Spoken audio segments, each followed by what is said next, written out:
Hello and welcome back. It's time to ask ourselves, is supply proportional? So obviously we're going to be looking at the elasticity of supply. But first things first, we're going to have a look at this do now to make sure we've remembered everything from previous lessons. We need to work out the income elasticity of demand, and for that we need the percentage changes in income and we'll need the percentage changes in quantity demanded. To work out percentage change, we can use change divided by original times by 100, or because we have quite complicated numbers, I'm going to use new minus old over old times 100. So for the first calculation, I've got £670 minus £580 divided by 580 and times by 100, and that tells me that the UK average real weekly income increased by 15.5%. I'm going to whiz through the rest of the calculations, and so we see that car travel increased by 11.3%, taxi travel increased by 33.3%, bus travel fell. I know that because I have a negative answer. It fell by 6.67%, and bicycle travel increased by 11.4%. The next thing we need to do is calculate the YED, the income elasticity of demand, by taking the percentage change in quantity demand and dividing it by the percentage change in income. The percentage change in quantity demand for car travel was 11.3, dividing it by the increase in real weekly income of 15.5, and I'll get 0.729. 33.3 divided by 15.5 gives us 2.15. Negative 6.67 divided by 15.5 gives us negative 0.43. And 11.4 divided by 15.5 gives us 0.735. So what does this tell us about the different modes of travel?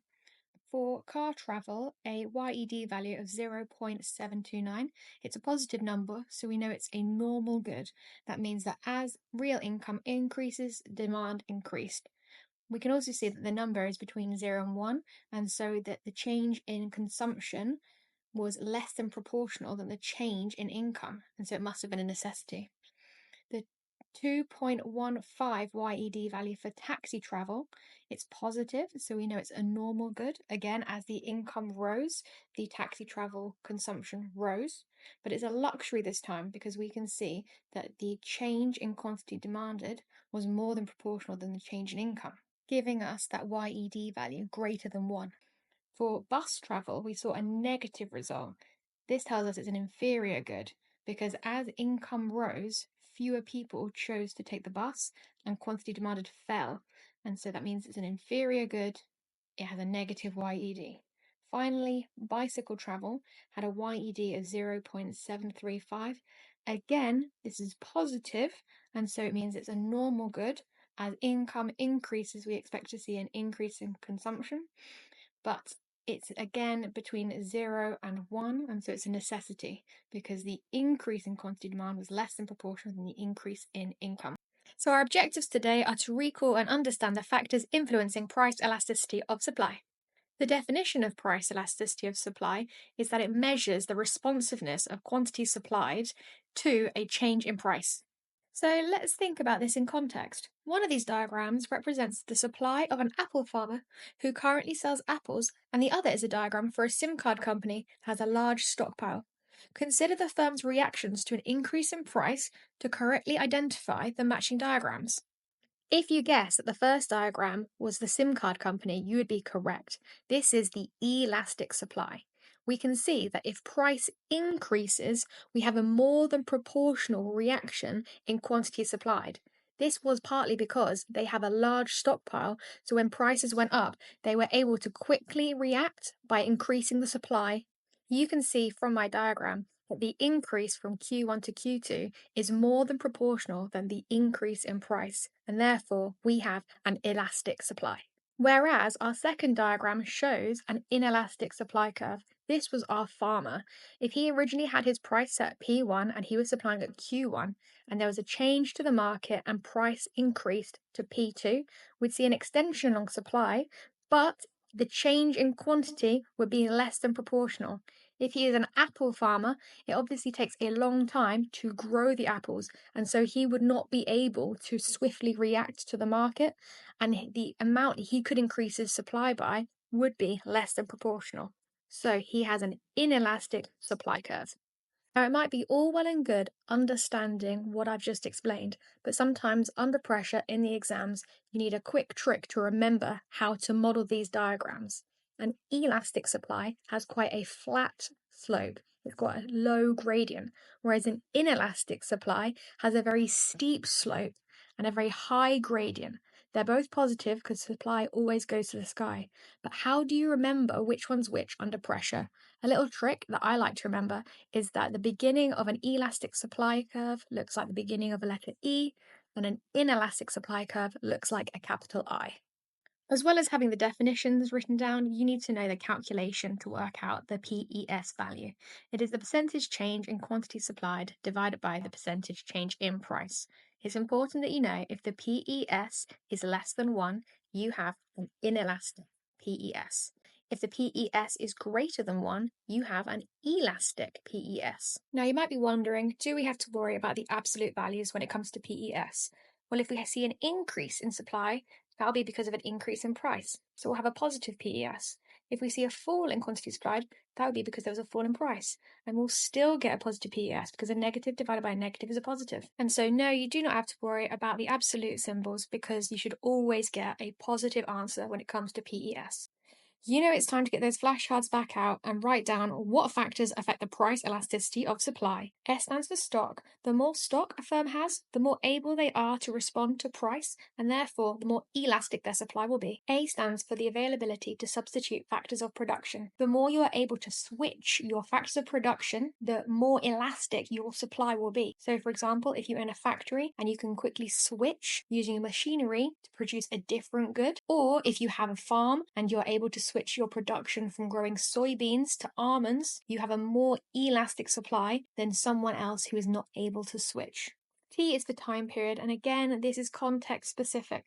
If the question is asking you about the long run, then the more elastic supply is likely to be. Whereas if the question is asking about how long it takes to produce a good, and if it takes a long time, it's going to be more inelastic. So, for example, it takes a long time to build houses, it takes a long time to respond to price changes and grow different crops, and those factors are going to make the supply curve more inelastic. The final factor that affects the price elasticity of supply is spare capacity. If there is still capacity within an industry to increase production, that will make supply more elastic. For example, if you own a factory and the factory runs from 9 a.m. till 5 p.m., you have the capacity to run a second shift with a different set of workers from 5 till 9. This would enable you to increase production if the price was so high that it would motivate you and incentivize you to do so. It's really important for you to have a few key examples in your back pocket to use. You need to know that grain can be stored in massive silos, and that would make the PES more elastic because the supply is able to respond to changes in price more than proportionally. During the pandemic, some firms that manufacture alcohol were able to repurpose their machinery very easily to produce hand sanitizer.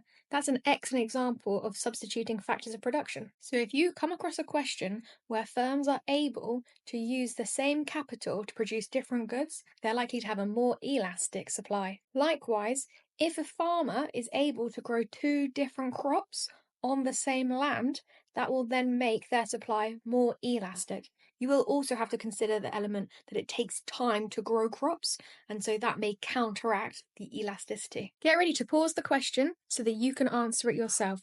Which is the most likely to have a high price elasticity of supply? Give reasons for why you've selected your option and why you've rejected the other 3. We're thinking about new homes, beef, wheat, and doctors, and we're using our SATS as our factors that affect elasticity. Well, new homes take a long time to build. You have to get planning permission, you have to get designs, even before a single brick hits the ground. So that would have a more inelastic supply.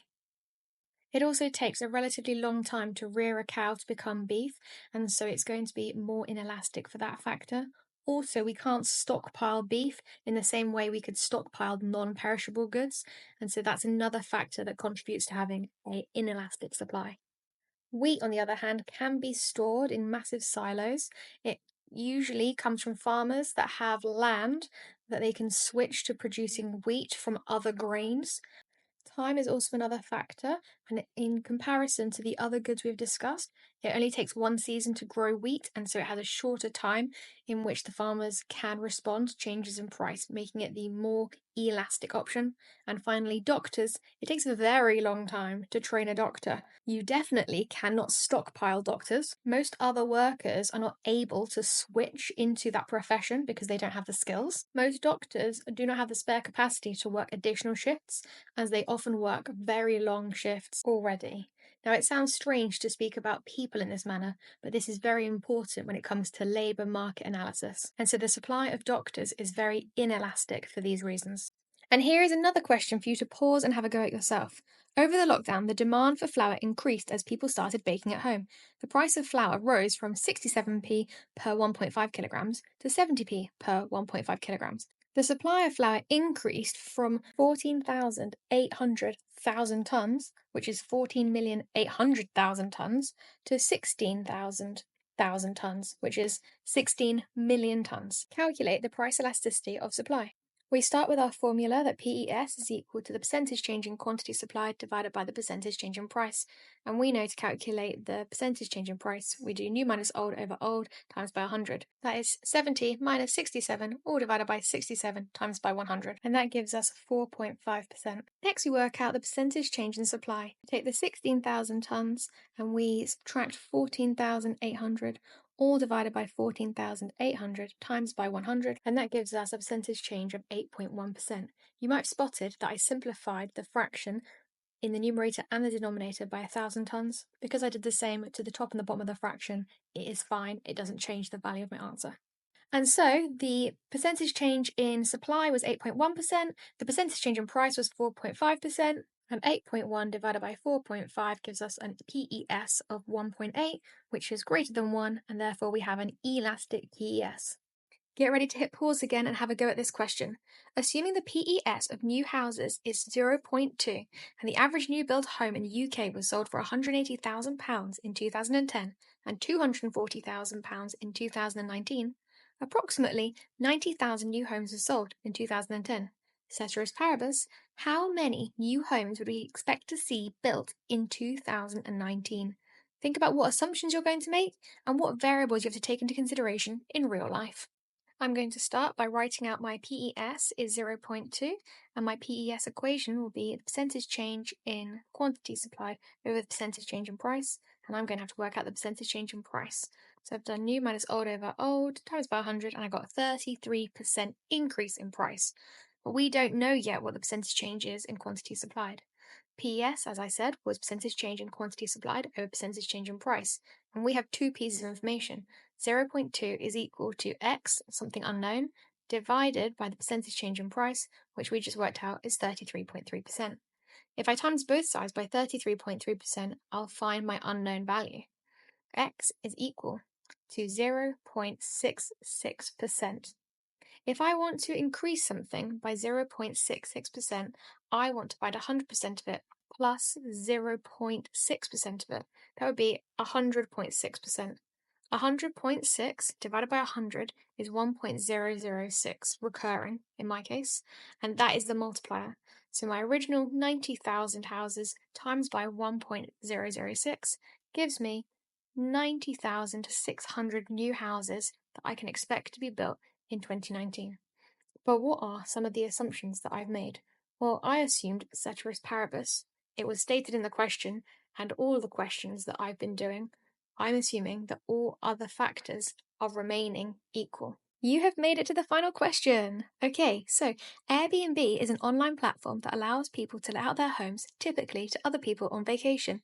For consumers, an Airbnb is a substitute to a hotel. For landlords, the opportunity to use Airbnb has meant they can rent their properties out with a short-term let to holidaymakers. This has meant that the housing stock owned by landlords can switch between the long-term rental market and the short-term holiday markets. Consider and explain the impact of the growth in Airbnb on the price elasticity of supply to the rental market. Include two diagrams to show the difference between before Airbnb became available and after Airbnb became available. Here I have drawn the demand for rental properties and a very inelastic supply for rental properties. You can see I'm going to set an equilibrium price and quantity, and were there to be an increase in demand for rental properties, the increase in price would have a less than proportional increase in supply. And if we try and think about this from a common sense approach, if a landlord saw an increase in price, they're not going to let out more properties because they don't have more properties. Likewise, if the price that the landlord could receive decreased, they're not going to let out fewer properties. If we aggregate all the decisions made by all the landlords, when the price decreases, some landlords will have to sell their properties, and that's going to decrease the supply. And when the price increases, perhaps some people will convert commercial property into residential property, increasing the supply of residential properties. So we understand that the supply was inelastic for the rental market before Airbnb joined. That meant that the change in quantity was less than proportional to the change in price. But as we know, Airbnb has now changed the market.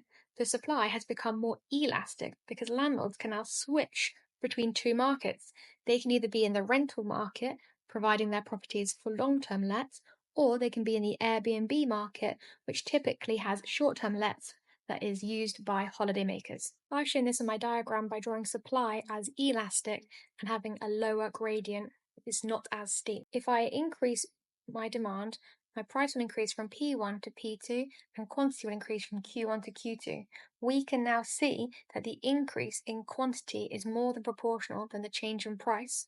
And so to sum up, Airbnb entering the rental market has made the supply more elastic. Well done for getting to the end of the lesson.